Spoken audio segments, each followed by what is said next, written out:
Hello, everybody. Hello, everybody. How are you doing? I am your host, Mr. Vada Hedgman. I am your host of IsHeARealOne Radio, and I want to thank you so much for you joining here with us today.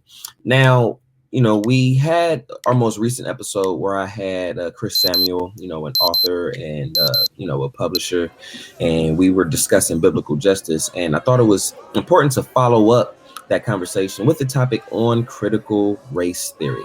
So before we go even deeper, I just want to welcome everyone who's listening. If you are listening on YouTube and watching, I want to wave at you. Hey, what's up?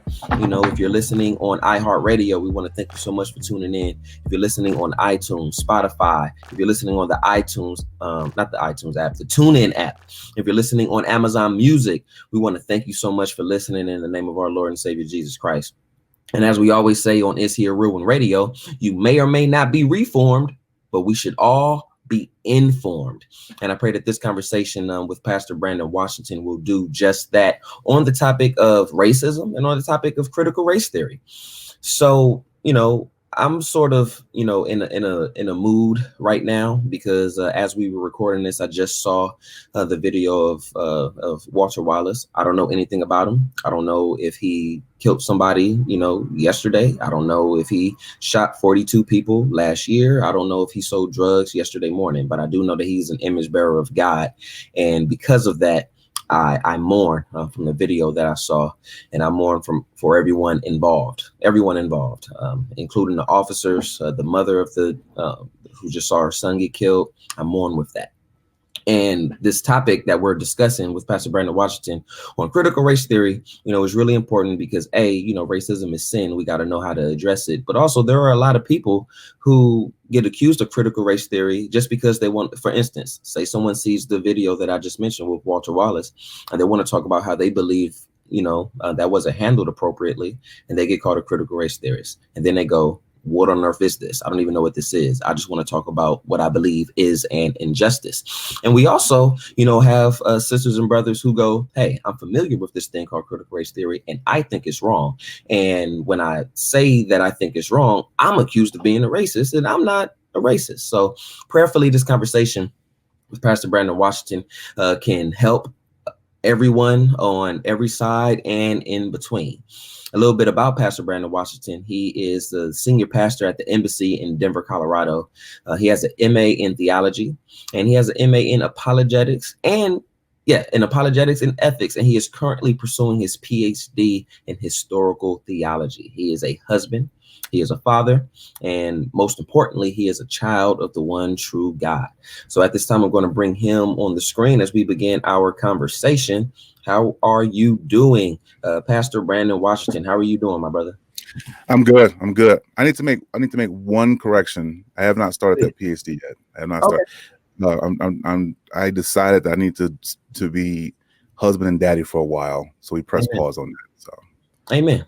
Well, bless you on that, man. Bless you on that. We know that the Lord will be used mightily, if and whenever you do ultimately do it. Is there anything else that you'd like to say about yourself before we dive into this topic? I live in Northeast Denver, but I am a proud Texan. I tell people all the time, I don't want to live in Texas, but I am proud of being from Texas. Amen. I hear you. Yeah. I hear you. All right, man. Well, so the topic, you heard the intro, we spoke before, we started filming. We are discussing critical race theory, what it is, and what parts of it, we are not, or you are not, right. So let's start off with, what your understanding is of critical race theory. Okay, so one of the problems we run into when we discuss critical race theory is it's being categorized and to some degree summarily written off as a worldview. And I think that's happening because it is most associated with a worldview that is routinely dismissed. It's most associated with Marxism. But one of the struggles I have with that is that shuts down any aspect of critical race theory. I'm going to specify CRT versus critical theory right now, but that shuts down any aspect of critical race theory that has merit on the methodological side and the applicational side. If you shut everything down based on it being associated with a dismissed worldview, a criticized worldview, then it ends up missing the point. So here's how I'm trying to get people to understand it. Look at critical race theory as a methodology, and then because it's a methodology, it can be formed, you can mobilize it, you can implement it based on the specific worldview that in many areas will reconcile with the methodology. So here's my favorite example of that is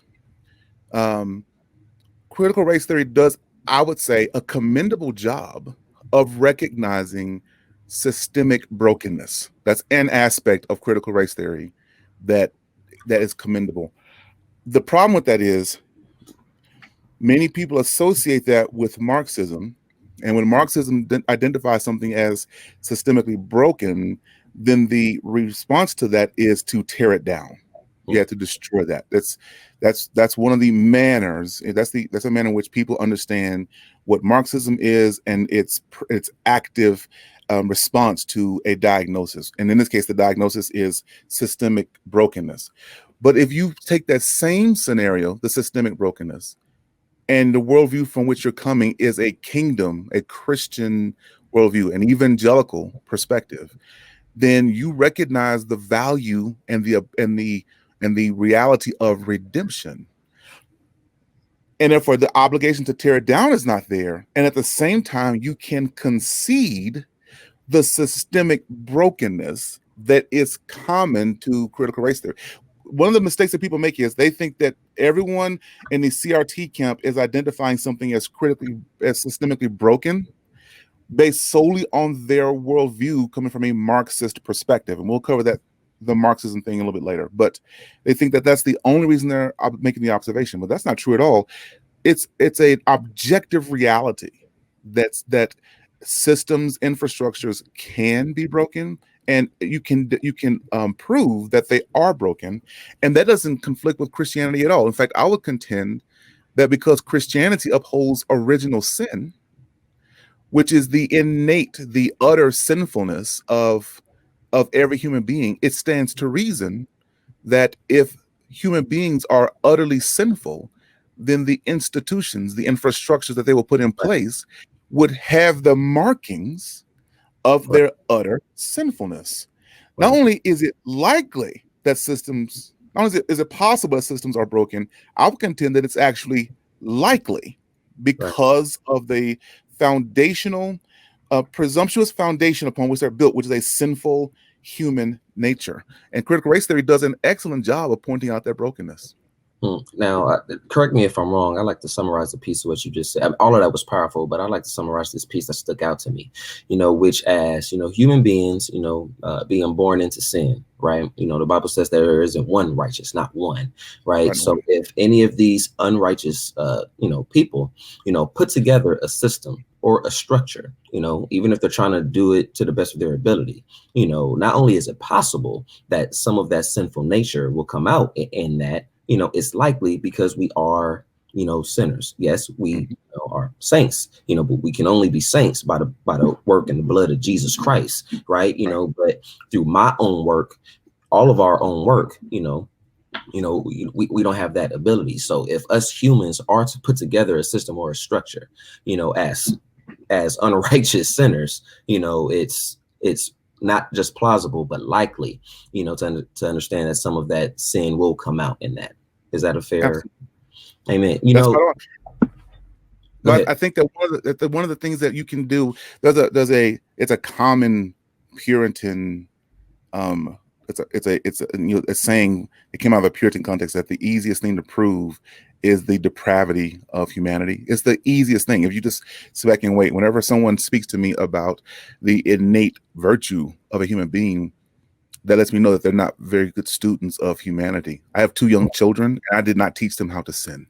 They were conceived in and born into that sinfulness. The only thing that they learned after being born is how to sin well, but the tendency to do so is innate to them. And so if it's innate to human beings to be sinners, and even among believers, you're still warring with your flesh. Right. Amen. The infrastructures, the systems that you put in place are going to bear the markings of that. And you can, and this is actually something that critical race theory does commendably. The referencing of history, they have a historical hermeneutic that lends itself to reading the tendency of brokenness in not just human beings, but in the structures that are put in place by human beings. The reason that many believers are struggling with this is, at best, critical race theory has to be agnostic, so they don't have an explanation for the brokenness, they don't have the concept of innate sinfulness, but Christians do. So we actually can supplement and improve. We can complement what they're observing in history and provide a theological explanation for the things that they're seeing and is objectively true. Wow. You know, that reminds me of a quote. I'm not sure if you're familiar with Russell Berry, you know, but he has an article called Critical Grace Theory, you know, Yes. and he had in that article, one of his sentences says, while critical race theorists see systemic racism as a problem to confront, not everyone who sees systematic racism as a problem to confront is a critical race theorist.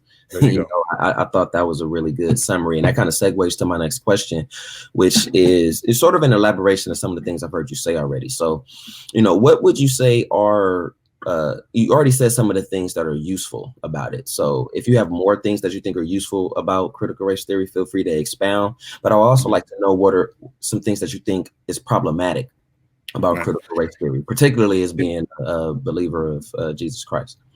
Yeah, so I am not a critical race theorist. And there are two reasons I can't be a critical race theorist. First, critical race theory tends to oversimplify, put these in the same category. They tend to oversimplify and overstate their case. And sometimes it's hard for me to apply a statement that is not deceptive, but it's overstated. It's very difficult to apply that. I think that it may not have you cannot freely instantiate that. You cannot live that out. It doesn't have the level of viability that a healthy perspective on the world would require. So that's one struggle I have with it. The other is they do not allow for redemption. So if something is innately broken, then number one, it can never be redeemed. It can never be repaired. And number two, because it can never be repaired, it must be torn down. And that there's a supplement to there's a secondary issue there, and that is that often when they want to tear it down, they don't have something to replace it with. But the bigger issue is they don't believe that something can be redeemed, and since it can't be redeemed, it has to be torn down. And just coming from a believer's perspective, it is essential to the life I live as a believer and to the message from a king. The gospel doesn't make any sense if redemption is not possible. Right.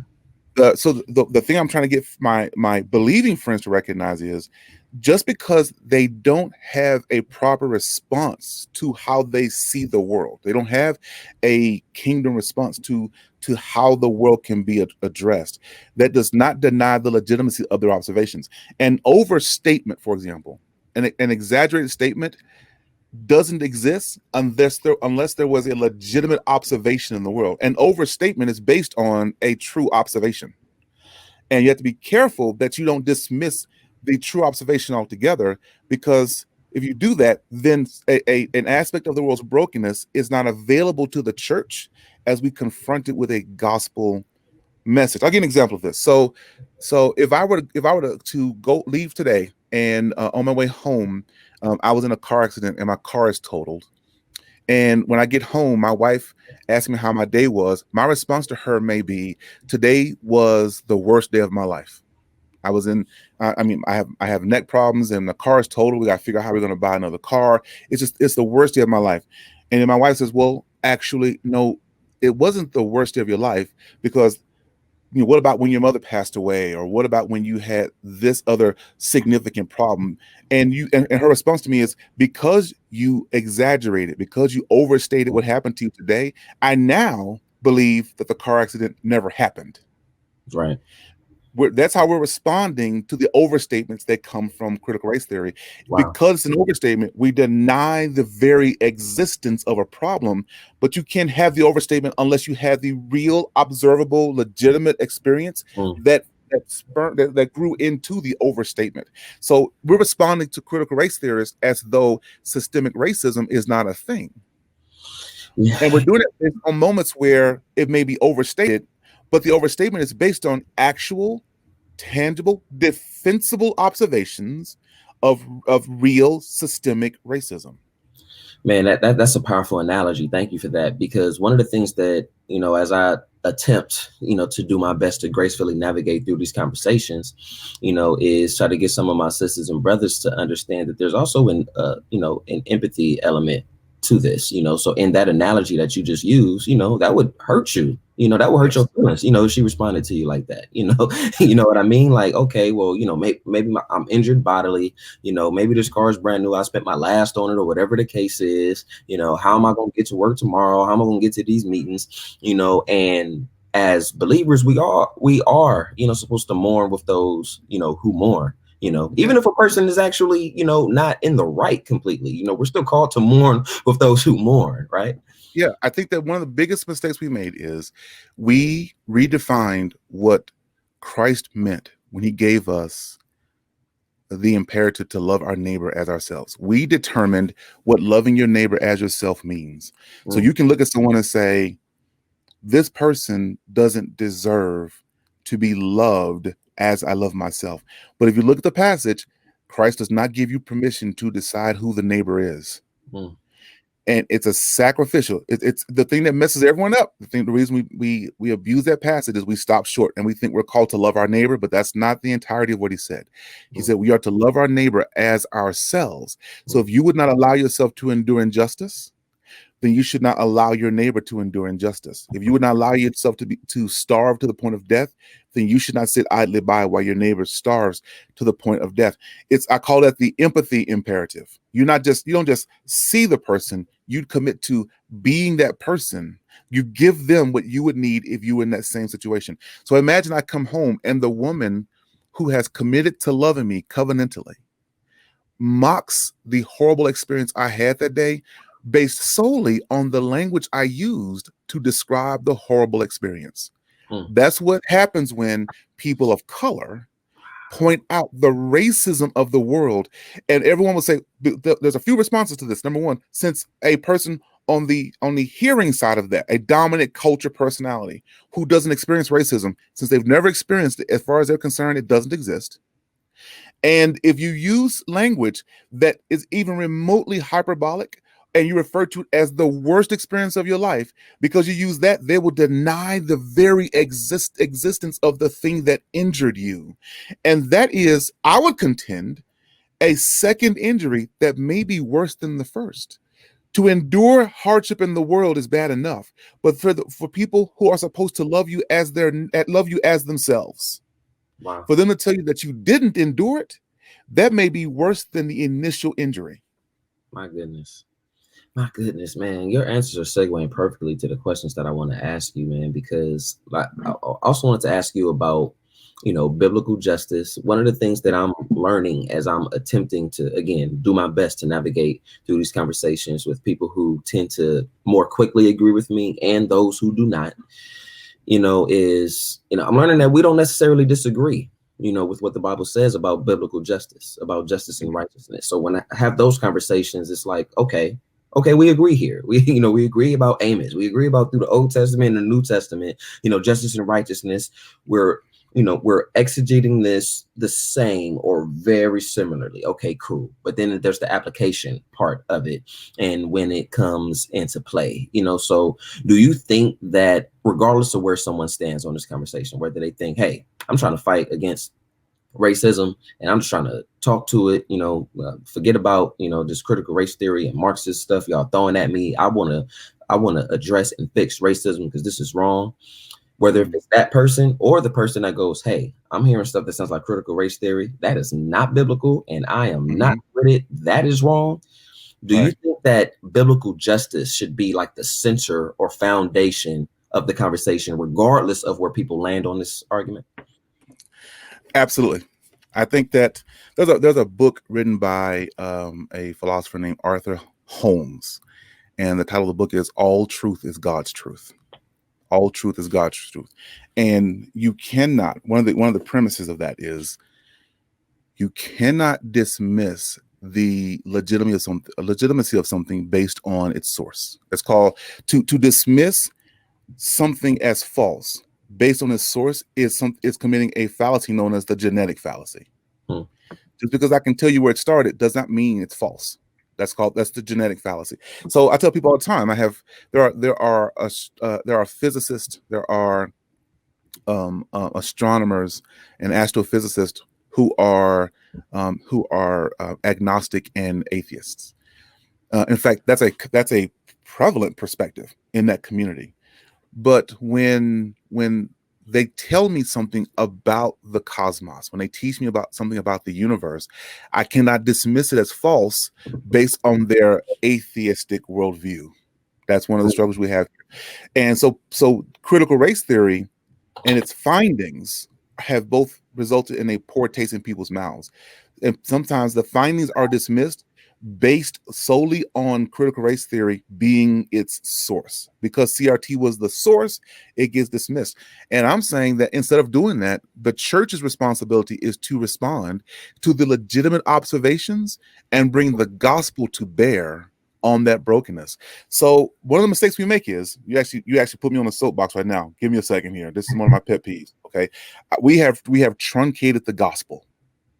We have reduced the gospel to something significantly less than God intended, definitely less than something that it is. So we think that the doctrine of justification is the entirety of the gospel. So we're teaching people Jesus died so that you can go to heaven. Now, we don't have time because we've been here for a while, but there's something that's just the eschatology of that, the understanding of how the end actually works, from identifying justification as Jesus died so I can go to heaven. That's eschatologically wrong. Okay. But forget that for a second. That's reductionism. That's reducing the message to salvation eternally, but giving no attention to the manner in which the gospel makes an impact on the temporal world in which we live.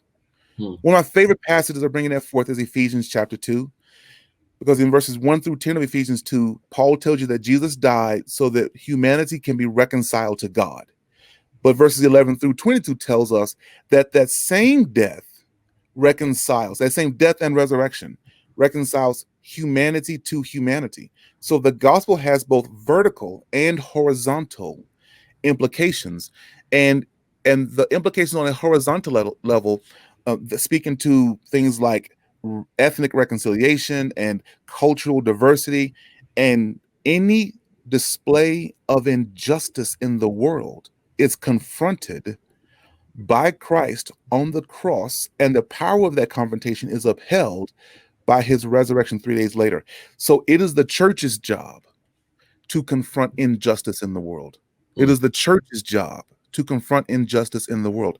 Everyone else is trying to do it, but they don't have a weapon as powerful as the gospel. They're putting band-aids on bullet wounds when the church actually has the keys to the kingdom and can bring wholeness to this brokenness.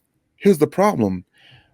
Confronting injustice with the gospel is going to be inconvenient fruit. So we domesticate our gospel message to keep from having to deal with the complexities of that.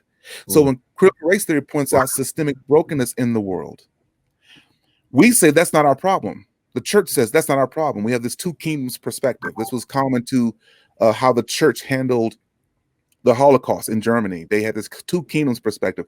The state's doing that, and that has nothing to do with us. We're going to just keep preaching the gospel message. We don't want them to invade our space, and we're not going to invade their space. And that's why you will have celebrity pastors standing up in pulpits and say that the things you endure here in time are supposed to be endured by you because they're God's will, and he's going to reconcile it all in the end. But in response to that, I say, thy kingdom come, thy will be done on earth as it is in heaven. If it's going to be fixed then, and this is not a dress rehearsal, we are kingdom citizens now, then we are to confront the brokenness now, and we have a gospel message that compels us to do so. I have a I'm gonna sit this down here, but I have a pear tree in my front yard, and I did not know it was a pear tree because it has never borne any pears. I've lived in that house since 2011, and I've never seen a pear. And then my HOA hired a tree trimming company to come through and trim the trees. I'm going to set aside the fact that they did that without my consent, because we'll be here all day talking about that too. But I come home and there are men with power tools in my front yard about to trim my trees.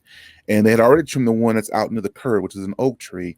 And then as they're approaching the tree in the center of my front yard, they stop and say, "We can't trim this one," which was good because we're about to have an altercation. And he said to me, "We can't trim this one because it's a fruit tree." Well, I didn't know that. I had never seen any fruit on the tree. Which now my whole perspective on this has changed. I have questions. What kind of fruit tree is it? He said, "It's a pear tree." He says, "Why don't I get any pears?" And he said, "It's because this is a domesticated pear tree." And I said, "Wait a minute." And you know how when you're a preacher, you know when an illustration is coming. So I ran to the car to get my notebook. And he says, I said, "Walk me through this again." I said, "It's a domesticated pear tree." He said, "Yes, we have, botanists have figured out how to breed undesired qualities out of a plant. And they bred the ability to bear fruit out of this tree. They domesticated the tree." And I said, "Why would they do that?" And he says, "Do you like the tree?" I said, "Yeah, I do. I like it's big, it's aesthetically pleasing, it casts shade." He says, "Do you want pears all over your front yard?" I said, "No." He said, "That's why they bred that out." He says, "You get all the benefits of the tree, but you don't have to deal with any of the inconvenient fruit." Mm. And immediately I thought about how we have domesticated the gospel. We wanted shade. We want to be able to say, "Jesus died for me as my personal Lord and Savior so I can have eternal salvation and have a mansion in heaven with him." But what we miss is that same death and resurrection has practical implications on the world, and it's our job to tend to that fruit, but it's inconvenient. So we domesticated the gospel so we can get everything we want without having to deal with its inconvenient fruit. Racial reconciliation is inconvenient. So we say God will fix that in the end. A pursuit of justice and wholeness in the world is inconvenient. So we say we will address that in the end. So when critical race theory comes around and says, "No, this is a problem now that should be confronted now," we club them over the head with our eschatology and our reduced gospel and say, you're creating problems where we don't need them. Leave this alone because it'll all get fixed in the end. And we say to them, "You would know that if you had our God." And my problem with that is the God to whom you're referring called us, commissioned us to confront it now. And by not doing so, we are abdicating our responsibility. Wow, man. Wow. That was powerful. That was so powerful, man. And honestly, this is gonna sound funny, but I'm actually dead serious. I was asked to do like a very brief sermonette on Sunday for like a drive-in communion service. Like I just got asked to do it, man. I might just say that. That'll take up my 5 to 7 minutes that I got right there. I have scripture. I'm gonna say that right there.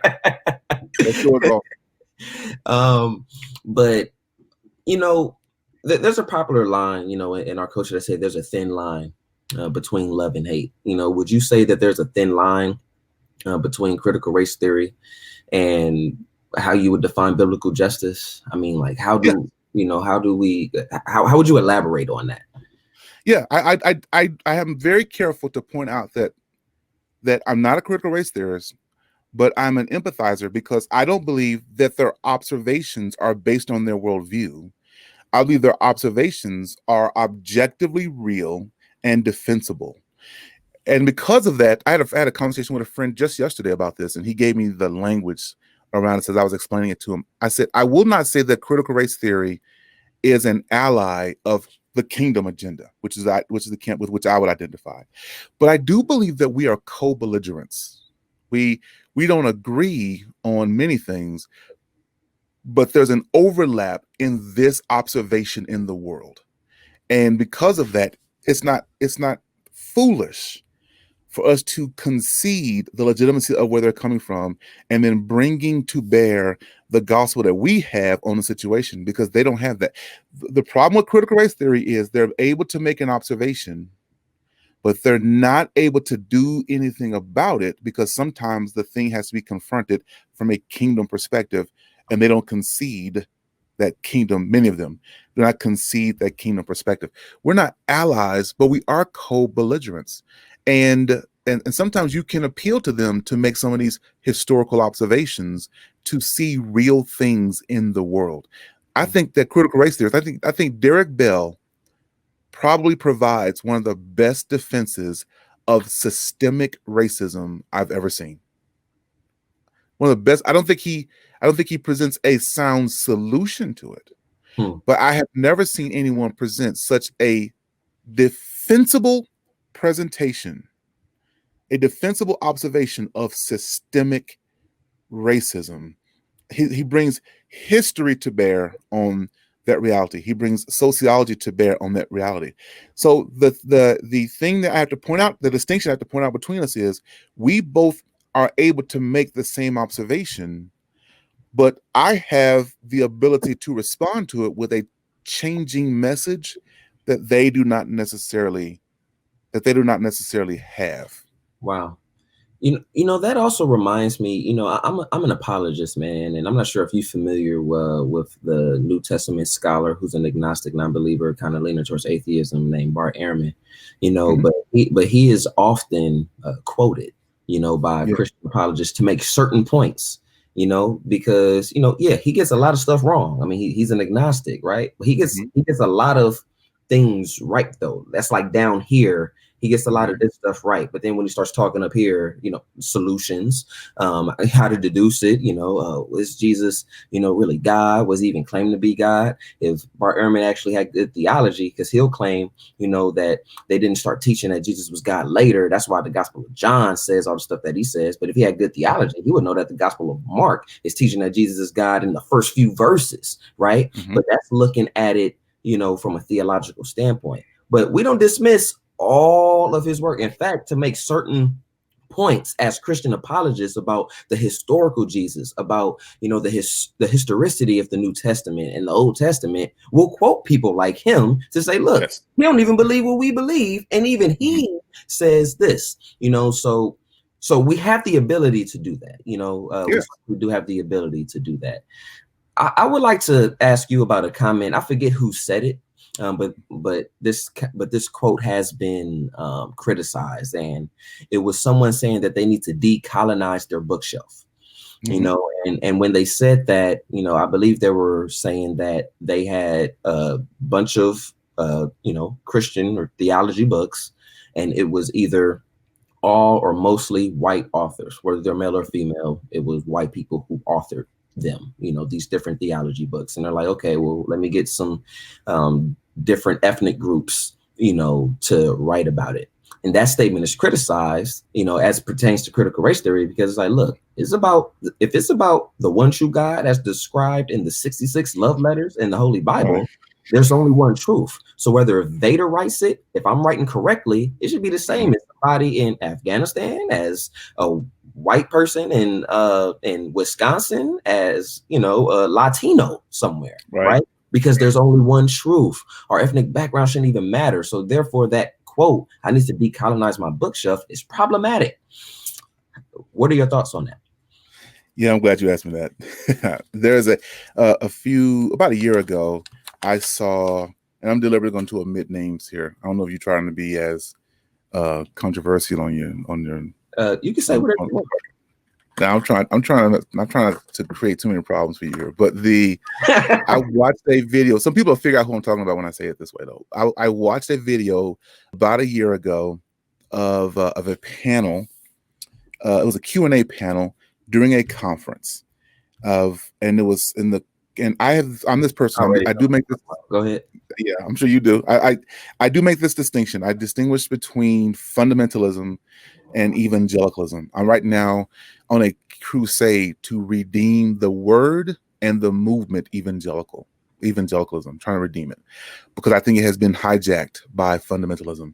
I would contend that American evangelicalism has potentially been adulterated to the point of being essentially fundamentalism. So I'm trying to redeem that idea. And I'm watching this panel, and the men on the platform are those who I would refer to as fundamentalist, not evangelical. And one of the people in the audience asked a question about diversity. And all of the men on the platform are dominant culture men. They're white men. And we are probably on the same page regarding orthodoxy, but some areas of practical outworking of that orthodoxy and the affection that comes from it, orthopraxy and orthopathos, so the right actions and right affections that come out of that are areas where we would probably divide. And one of the men on the platform responded by pointing out that recently, I believe it was the Southern Baptist, who made a public statement regarding all future translations of the Bible, that they're no longer going to assemble a translation committee that does not include a Latinx individual, a Black individual, and a woman. And his response to that was, why does that make sense? Why don't you just get people who know Greek and Hebrew?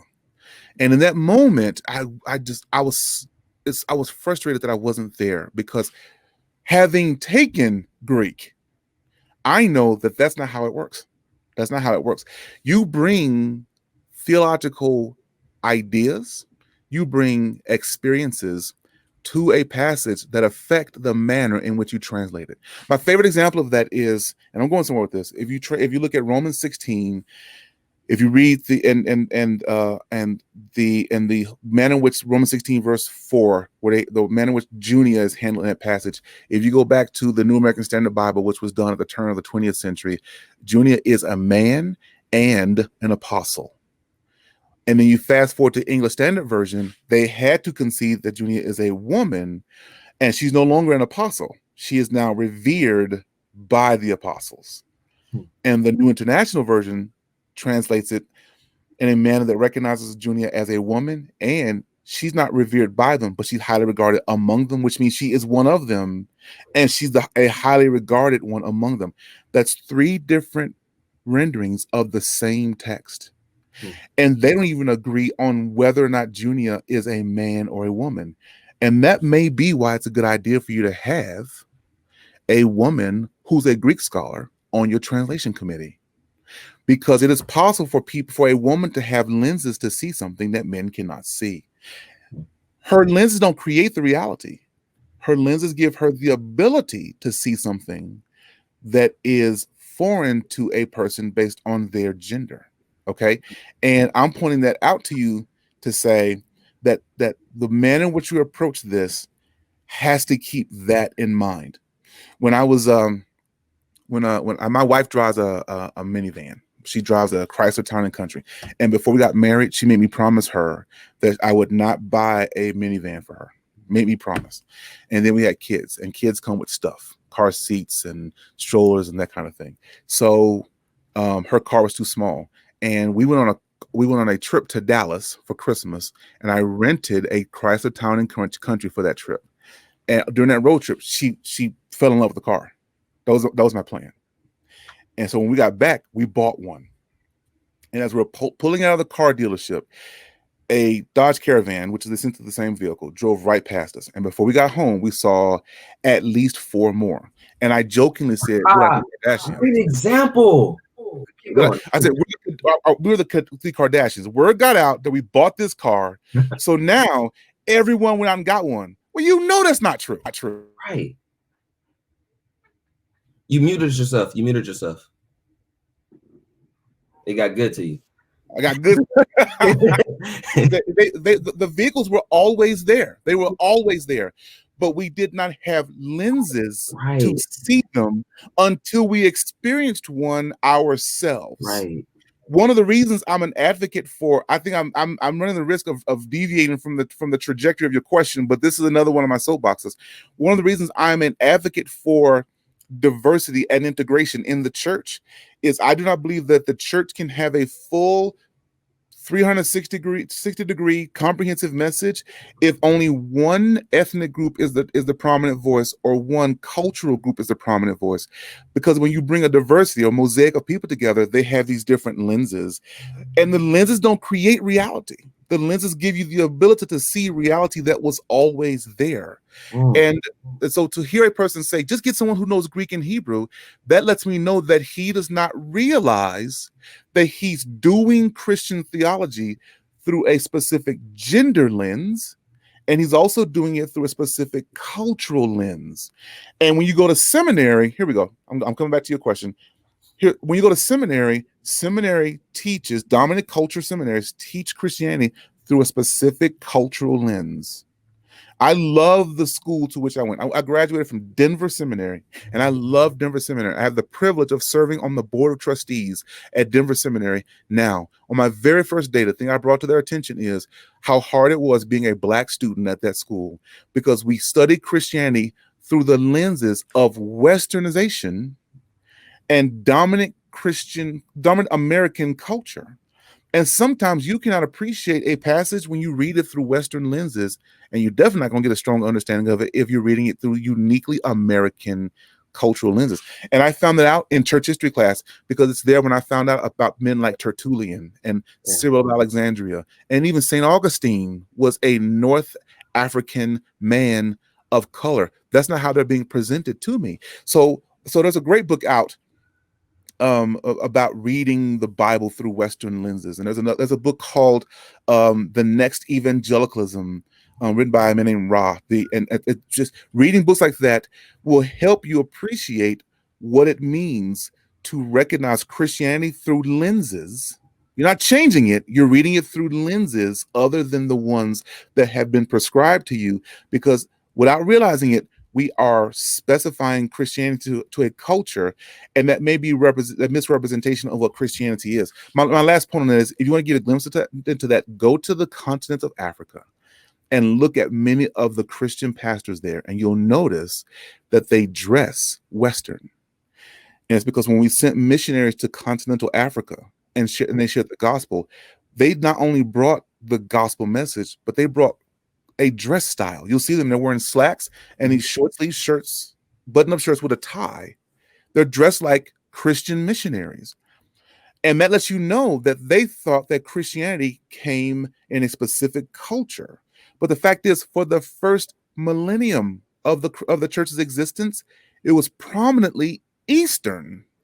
And many of the evangelical voices were continental Africans. Nicaea is heavily influenced. The Nicene Creed is heavily influenced by African theologians. Our understanding of the Trinity was drafted, it was codified by a Black man. And I would contend that's not accidental, because continental Africa is communal versus individualistic. So the idea of God being three and yet one made perfect sense to them. They're not trying to figure the Trinity out in the same way we are in the West. Reading it through the lenses of a non-Western context and not through the eyes of your colonizers has merit, and we should stand firm on that. That's good, man. And because we are not, we are made in the image of God, but we are not God, so we can't assume that we have the whole picture, right? Yeah, I think that's oh my good. Okay, on Sunday I'm going to steal that from you. I'm going to steal that from you, because that's the best way. You just said in 6 seconds what it took me 6 or 7 minutes to say. The best way to get God's picture, you can never perfectly replicate it, right? But the best way to get to it is to take all the people who God has made, this mosaic, and have them coexist. Wow. And that gives us a more comprehensive perspective on the world. And the more comprehensive our perspective, the more we see the world the way God sees it. My goodness, man. To God be the glory. I want to talk a little bit more about biblical justice, man. I want to go back there. Because I'm wondering if it's subjective, like, does it vary on the situation? And what I mean by that is, what if someone's listening to this interview and they agree, with virtually everything they've heard you and I say? They're like, okay, I'm with you. But however, when it comes to, oppression or systemic injustice, if I look at that and I listen to your experience, and I'm only saying your because you're the person I'm talking to right now, so bear with me, please. I listen to your experience. I look at data, I make an honest effort to look at it, and I'm just of the opinion that this particular thing is not injustice. So therefore, I'm not putting forth an effort, to adjust that, because I don't have the conviction that that's injustice or sin against you. Am I being unbiblical? Am I not being Christ-like? Yeah, that actually links to the previous point, and that is, it's always a better idea to enter a conversation of that sort with the goal of taking on the lenses of the offended party, and then assess it from that perspective. You may find yourself still dismissing the complaint, but it's best to assess it through the lenses of the offended party. So I do find myself frustrated when someone tells me that systemic racism does not exist. It no longer exists. I did not grow up a rebellious kid. I grew up in a house with both my mother and father, and my father's from Natchez, Mississippi. So he did not play. Did not even have he didn't like recess. He did not play. Okay. And because of that, I was afraid. I was legitimately, I was justifiably afraid of my father. And my brother and I were recruited to join the gang. I grew up in a neighborhood called Pleasant Grove in Dallas, and we were recruited to join that gang. And our response to them was, "We can't, because our father will kill us." You don't. In fact, I jokingly said, trying to de-escalate the situation, I said, "And you all know him. So we're doing you a favor, because after he puts hands on us, he's gonna come around here and see all of you. And so we're trying to help you out." That was our actual explanation to them. That's the house I grew up in. I was not only a good kid by nature, but I was a good kid by rearing. I was afraid to do something wrong. And in spite of that, between the ages of 12 and 24, I was handcuffed 7 times. Wow. And on more than one occasion, I've had to sit on a curb while cars drove by making assessments of me, because I'm on a curb handcuffed, waiting until it can be verified that I did not do what I'm accused of doing. On one occasion, I was walking home from football practice, and I had a book bag on one shoulder and had a saxophone on the other shoulder while wearing my football jersey. I'd taken my pads off and then threw my jersey back on. And we got a friend of mine named Chris, and I were pulled over while we were walking because they had to verify that we did not rob a store. And I remember asking, we know the owner of the store. And I remember asking the police officer, did she describe the people who robbed the store? And they said she gave us a description of teenage black males, which I found fascinating, because that's pretty much our whole neighborhood. And I said, did she mention that it's number 75? Did she tell you that his last name is Washington? And I know that because it's on his back. I said, who robbed a store with their surname on their back? Who does that? The name of the school is on the front. Who does that? Honestly, think about this for a second. And we were there for 45 minutes trying to prove that we had not done what they said we did. 7 times in 12 years. That traumatized. So when someone tells me that this thing that I know experientially is not true, they're able to do so only because they're assessing my observation through their lenses and not mine. If you're to love your neighbor as yourself, you put yourself in their shoes, and then you assess their observation from their perspective. Don't project yours onto them. That's good, man. That's good. I could elaborate so much on that with similar experiences, but I won't for the sake of time, but one thing I will say though, I did grow up, with gang affiliation ties, in South Central Los Angeles. And, I sort of been, because it was like a lifestyle, and I grew up, with friends, who were doing it. I was sort of gang banging before I even realized I was gang banging. But one of the things though, that people from the neighborhood would say when they'd be like, yo, you might as well claim the hood, just basically like accept that you're from the hood and just really be from the hood. One of the arguments that actually made sense, was that, they see you talking to us, You Right. know, I know exactly where you're going. Yep. you Yep. know, talking about the police. They see you talking to us. They Mhm. already treat you like that. And by this point, they've already seen me get gaffled up by the police, however many times, or maybe I'm from the neighborhood, but I ain't put no work in, meaning I ain't really commit no crimes yet, but they Right. have me in the system. They have my name, Vada Hedgeman, in the system. So Mhm. if I have something that's really like 6 months, it's gonna end up being like 5 years because they have me in this system. We used to call it G Right. Unit. That's up to you, 50. No disrespect, man. I rock with G Unit, but that's what we call the gang unit. Right.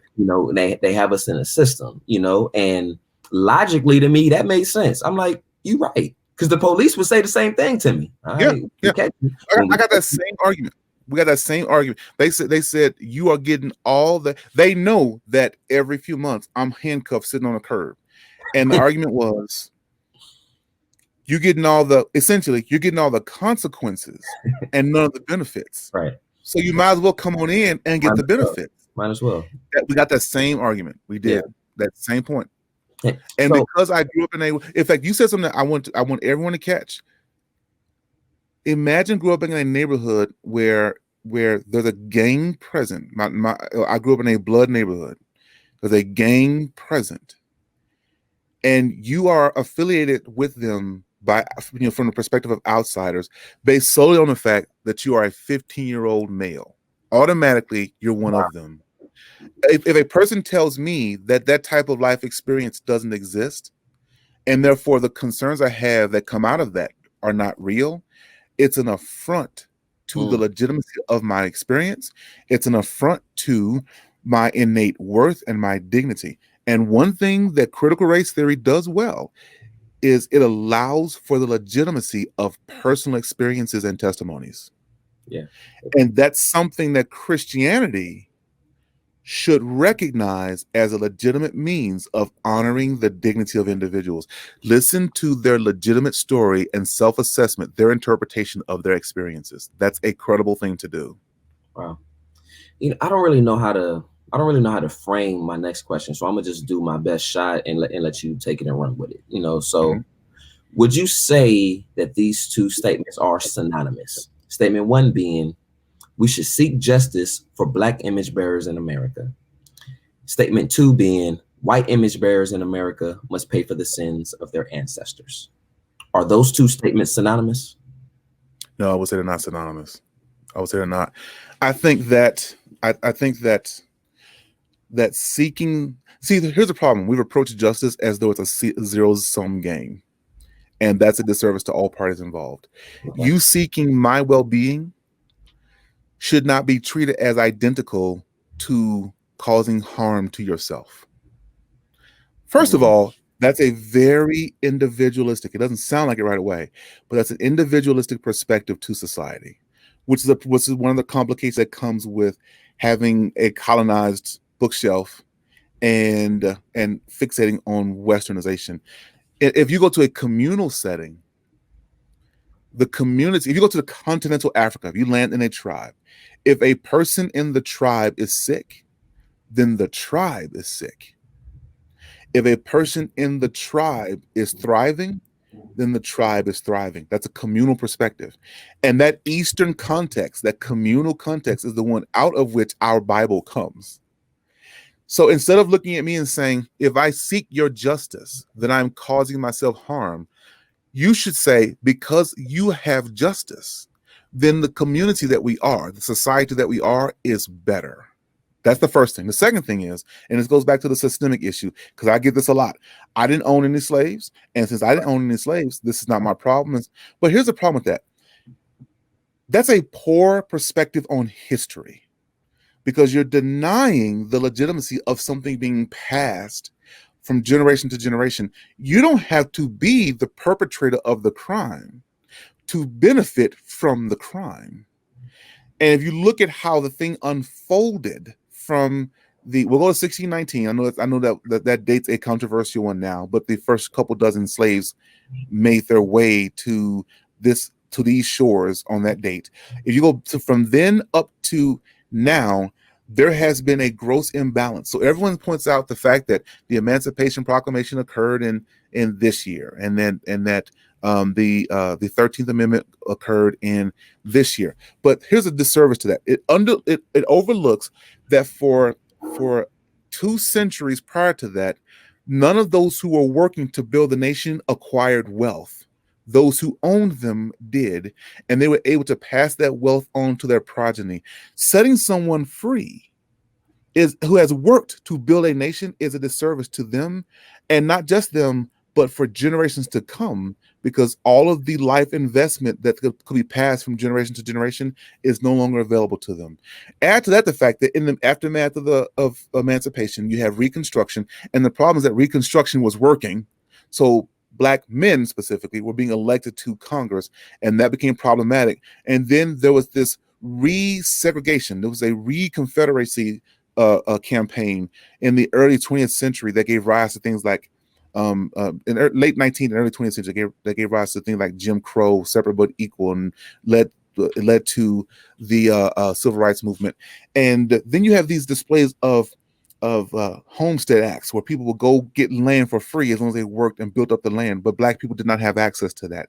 And then you come back from World Wars I and II, and you benefit from the GI Bill unless you're Black. You fought in the war in World War II to free and liberate someone else. When you came back to the nation that sent you, you don't have the same freedoms that you fought for in Europe. So getting a college education or being able to get a low interest home loan was not available to Black people. And that had to be addressed in things like Brown versus Board in 1954, the Civil Rights Act in 1964, the Fair Housing Act and Voting Rights Act of 65 and 68. Voting Rights Act was not ratified until the late 60s. Late 60s. That's just 50 years ago, man. That's late 60s. The implications of the rift are long-standing. You cannot do something for 2.5 centuries and then have an act that outlaws it in one day and think the very next day everything's back to normal, everything's fixed. The way I have one of our church planting residents here. His name is Rick. This is how he puts it before me. He's a baseball coach. He trains kids on how to on batting, and so he's a baseball guy. Nearly every illustration comes back to baseball, and he said it's like watching a baseball game, and one team's being blown out, and the score is 25-30 to nothing, and you find out at the bottom of the 7th inning that the team that's winning has been cheating, and they get caught, and there's a meeting in the center of the field, and the team that got caught cheating says, "We know." You're on mute again. I have no idea how that's happening. We know we were cheating. We shouldn't have done that. We're sorry. Let's just pick it up from here and keep going. Well, the team that's losing will say, wait a minute, the score's 30 to nothing because you were cheating. And you haven't changed the standard. So when the game is over, we will lose unless we win by scoring more points than you. But you have a 30-point head start based on inequity. And you haven't changed the standard at all. So now not only we have to catch up the 30 points that you acquired by cheating, but then we have to get past you so we can be on the same platform as you. The idea of going to someone and say, we know we had a 2.5 century head start, and because you resisted, we finally pulled up off of that. We're going to pass these acts and make these laws and say, going forward, we're not going to cheat anymore. But the head start is already there.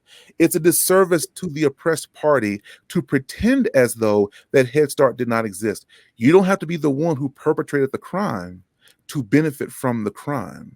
And to dismiss that is a disservice to the marginalized people group. Wow. No, I don't got you. I know I don't have you for too much longer. It's at least 2 more I want to try to get in while we're fine. We're good. We're fine. One of them would be, to the person who's listening. What would you say to the person who's listening to this and, they dislike things about critical race theory? And when they try to debunk critical race theory, they get accused of being racist, and they find that to be frustrating. What would you say to that person? I'll say a couple things. Number one, it's always a bad idea for us to generalize a person who's critiquing an idea. I'm not a fan of that, and so I would not advocate for you being categorized as a racist based on the fact that you point out flaws in critical race theory. There are objective flaws Right. with critical race theory. I will say that there is a way it can be done, though, that can come across as racist. If you decide that systemic racism is not real, based on the fact that it's upheld by critical race theory, then I have concerns about your motives. But if you say critical race theory does not respond to the systemic racism that it discovered in a comprehensive and effective manner, I would have no problem with that at all. So I push against the idea of them being categorized as racist right away. But I do have more questions, and that is, what observations or what language are they using? What aspect of CRT are they dismissing, and why? That's the kind of question. Those are the kind of questions I would ask to get an understanding of their perspective on the issue. Thank you for that. One of the things I want to ask you about Luke chapter 4, verse 18. When Jesus quoted Isaiah, and I'll read it. He quoted Isaiah. Luke 4:18 says, "The Spirit of the Lord is upon me, because He anointed me to bring good news to the poor. He has sent me to proclaim release to captives and recovery of sight to the blind, to set free those who are oppressed, to proclaim the favorable year of the Lord." Now, this is often used, by people who say, hey, one of the many places where where the Bible is speaking to justice. Now, some will criticize those who use that verse to say, well, Jesus is saying this because, and that, again, he's quoting from Isaiah. He's fulfilling Old Testament prophecy, and, saying things about the poor, etc. But the issues with the poor, the blind receiving sight, and this is primarily about Roman oppression. So Jesus is speaking, to the things that are going on in his day in the early first century. He's not speaking necessarily about a particular ethnic group in the year 2020. And yeah, so how would you respond to that? Well, okay.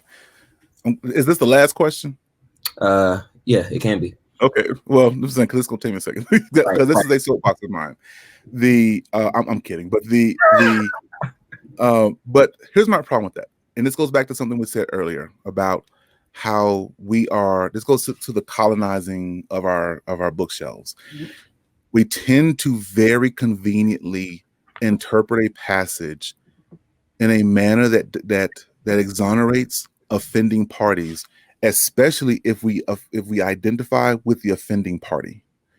Well, one way you get a glimpse into that now is this discussion regarding Confederate statues right now, and also I saw that there's quite a bit of a uproar regarding Christopher Columbus statues, and I have trouble with the fact that Christopher Columbus is lionized. I have deep trouble with the fact that that Jefferson Davis is lionized, and not just Jefferson Davis, but Thomas Jefferson and George Washington. Frankly, I think that you can make a better argument for Thomas Jefferson and Washington because of the foundational role they had in the existence of the country.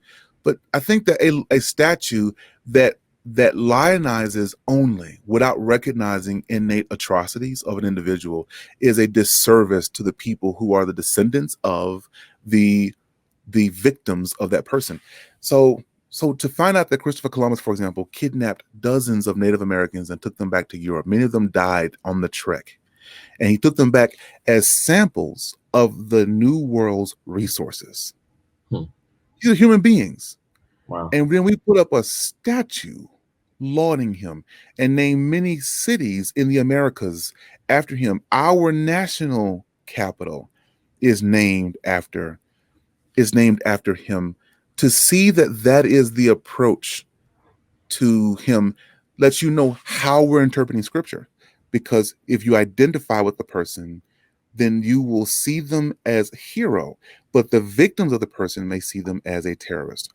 And our approach to scripture will say, okay, we see that Jesus is referring to the deliverance of the marginalized, the oppressed are set free. He's come to bring justice.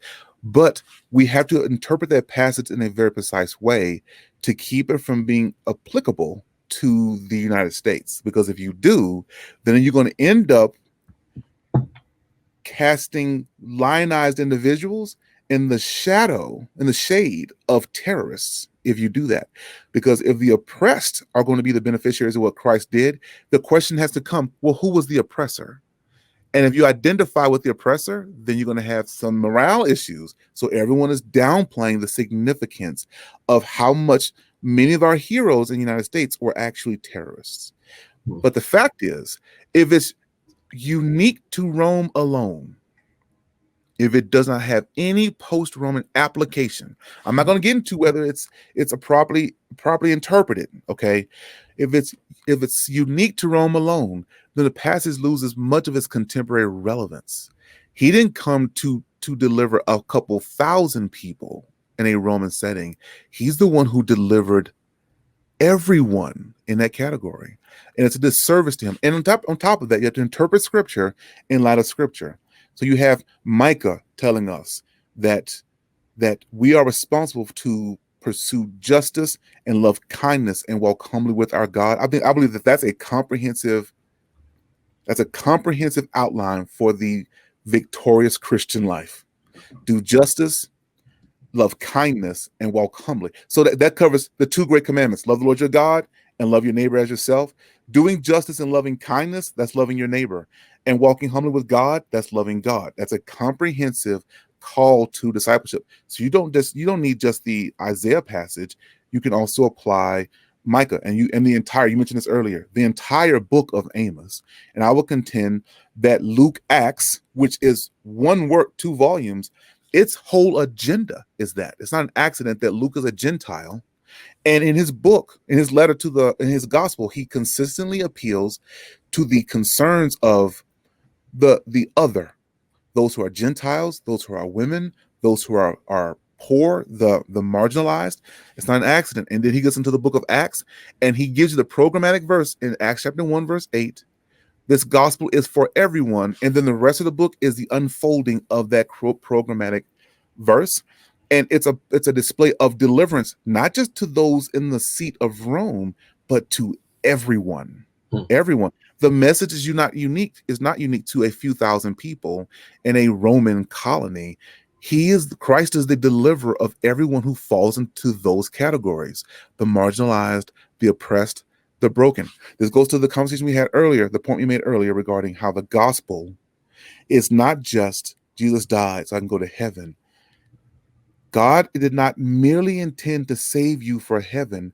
God intended to restore the fallen world. And we start that process now. Since he came and did what he did, then we apply that message to everyone now. And it is a disservice to those who need the message, and it's a disservice to the message itself for us to reduce it to anything less than a world-changing, life-revising message. Can I jump in a little bit right there? I hope you do. Yeah, it reminds me, it reminds me of Jesus and the Samaritan woman again. And I hear that argument. Of course, what I just asked you, about the Gospel of Luke and setting the captives free, about that being about Roman oppression and whatnot. But if that's the case, none of us should ever preach about Jesus and the Samaritan women as an example about humility. Right. As an example about seeing an image bearer opposed to seeing someone of an ethnic group. We can't preach that because that was Jesus talking to that woman, at that time. And also when Jesus said, hey, you don't need water from that well, you get water from me, you'll never thirst again. That's like saying we can't take that as saying that applies to me today too in 2020. Yeah. All I need is Jesus. If I have Jesus, I'll never thirst again. That applies to me. Right. That's like saying I can't say that because if we apply that same exegesis or hermeneutic to to what I just read in Luke chapter 4. Mm-hmm. But you know what? Here's the thing, and this goes to your point. Everyone will recognize that there is anyone worth their salt will recognize that there is a single interpretation of a passage. And then we'll try to figure out the myriad of contemporary applications of the passage until the applications are inconvenient. It's the fruit on the tree thing. So so if he means I came to do this in Rome, but it has contemporary applicational worth. Then you have to ask yourself, who's the Rome of today? And who was the oppressed of today?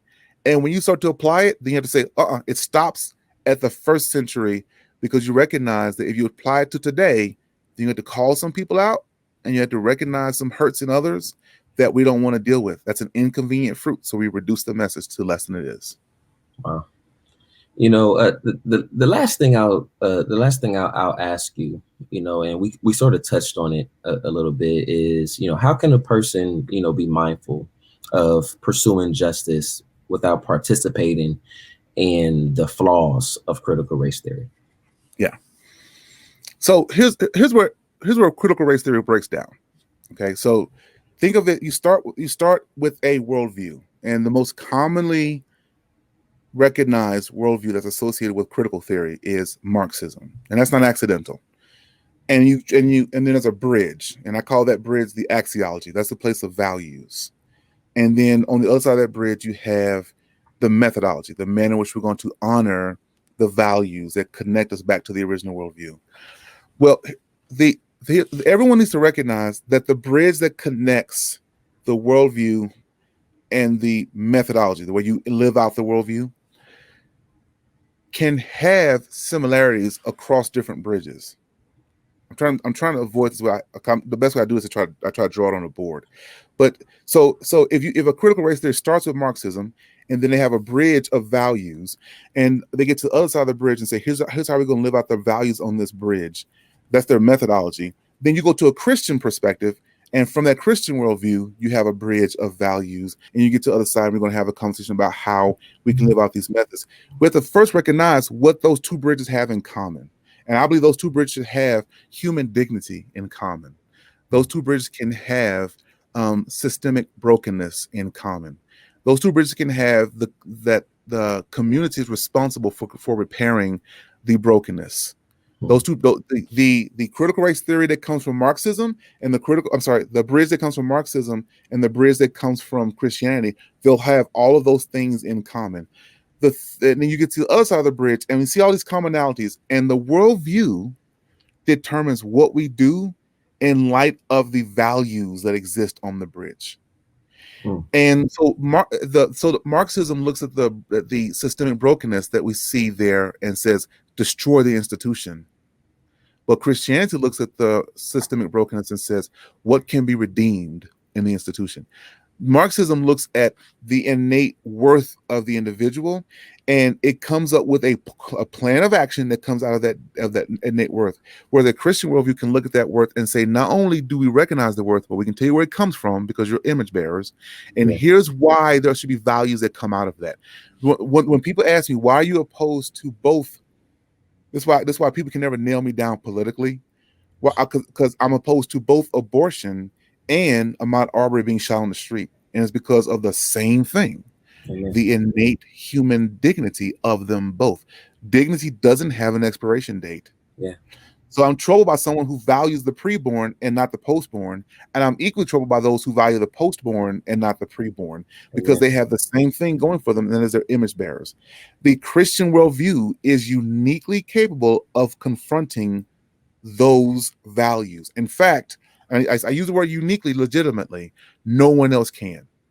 Everyone else sees the same values, but they cannot explain their origin in a way that a Christian theistic worldview can explain them. So the Christian's responsibility is to recognize and concede even the observations that are being made by critical race theorists, because all truth is God's truth.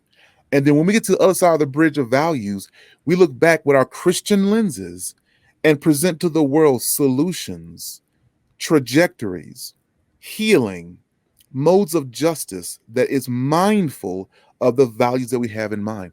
The problem we have right now is, and I say this every campaign season, I despise campaign season, because Christians have decided to hitch a luxury vehicle to a dying horse. Wow. We're sitting in a Bentley, V12 under the hood, keys in the ignition, and that Bentley is the kingdom of God. And instead of starting the car and let it be powered by its own powerful multiple hundred horsepower engine.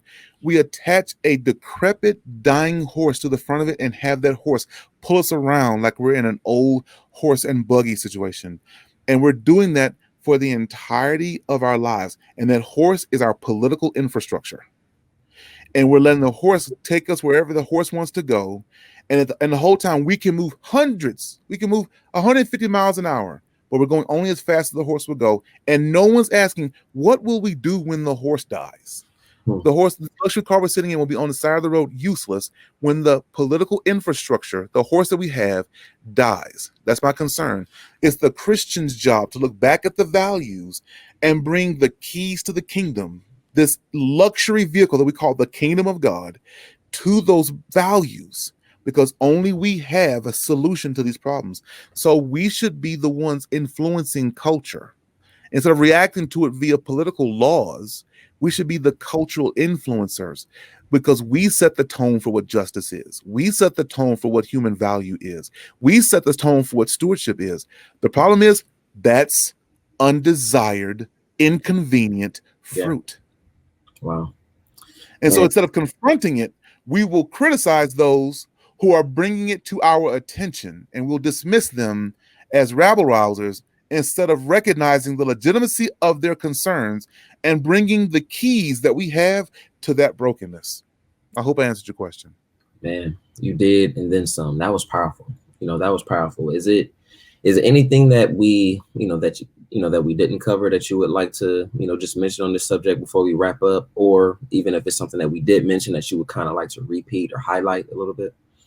Yeah, I think there's one quick thing. I did not study critical race theory until I was accused, and you touched on this earlier, actually.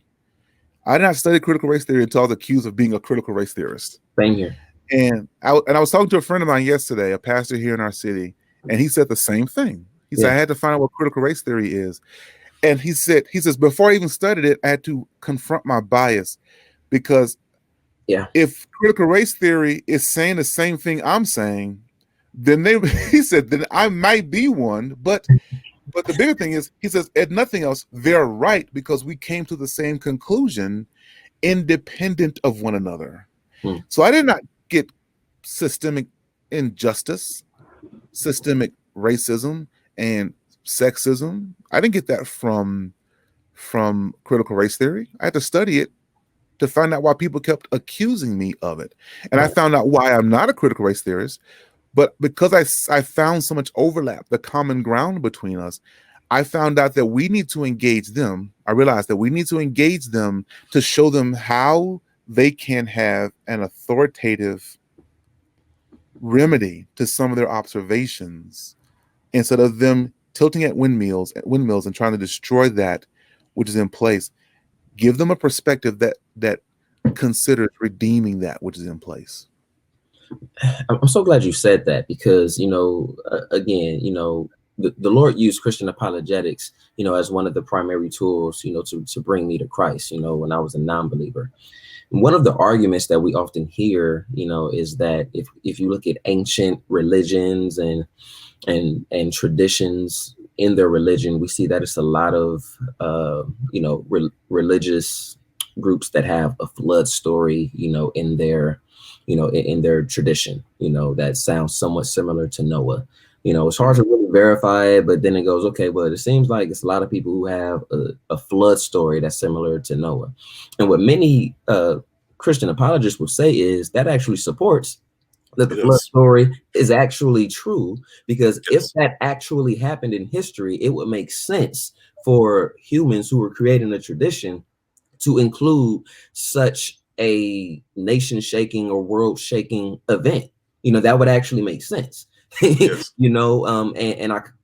to me, that response as a Christian apologist makes sense to me. I go, you're right. You're absolutely right. Similar to how you just responded, to the question, or how you just added about, I didn't start studying critical race theory till I got accused of it. If we're saying things at different points that sound identical, and we got there in different ways, it's probably because it's a lot of truth to it. Now, go ahead. But I'm sorry, I don't want to cut you off, but I got to tell you something. I find it interesting, and this is the second time you did this. I find it interesting that they're able to recognize the benefit of a voice that's saying the same thing, but they recognize it very conveniently. So it is absolutely true that an array of cultures, or an array of societies that recognize a universal flood, gives credence to the existence of a flood. They did not collaborate with one another, and a universal flood is not a story that that several cultures will just make up out of nowhere. That they are basing that experience on, they're basing that story on a common experience. It gives credence to the fact that it happened. If more than one group is coming to the conclusion about systemic brokenness, and they're doing it independent of one another, why does that not give credence to the existence? Even at the very least, it makes it something that should be investigated. Yeah. Before you dismiss it. It's rather convenient that if an array of voices will say something in one area, we'll believe that as evidence. But if it's inconvenient for me, we'll dismiss some of those voices. My God, man. Well, thank you so much, Pastor Brandon Washington, man. I know I was blessed. I pray that, the listeners of this will be blessed when they listen as well. And, and we don't have this conversation, to glorify our flesh, to glorify our ideas. This is about glorifying the one true God, the triune God, Father, Son, Holy Spirit. God is a perfect example of relationship. So many people just naturally, when they pray, they go, Father God, and they're praying to Father God. Jesus and the Holy Spirit ain't like, oh man, what I'm saying? Holy Spirit, like, man, I'm the one with everybody right now. Jesus, like,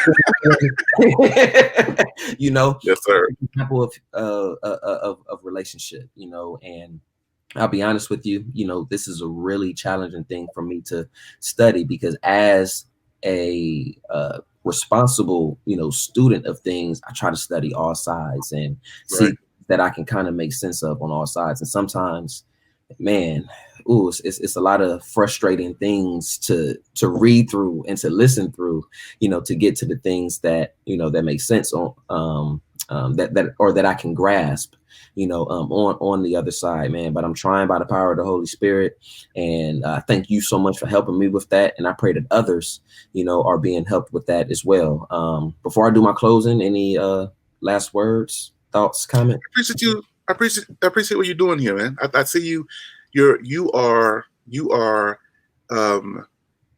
reaching out. This is your pulpit. This is a platform that you're taking full advantage of. And I checked up on you before I came today, and I'm rather impressed with how you're using your platform and how deliberate your message is. I mentioned this to you before we went live, but the care with which you prepared for today and the deliberate approach to this, the people who are watching this and hearing you address these issues in the way that you are benefit from how you're leaning into your gifts and taking advantage of this opportunity and using this medium in such a fluid manner. I'm pretty impressed by this, and I want to commend you in front of as many people as possible and let you know that I'm praying for you, and I want you to keep going with this mission that you have from God.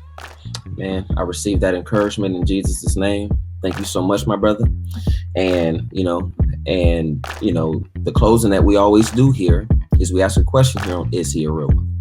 And the question is he a real one? Oh, yes, he is. And the he that we're talking about is Jesus, y'all. He's a real one. So let's glorify him. Let's love our neighbor and let's glorify the King. Yes,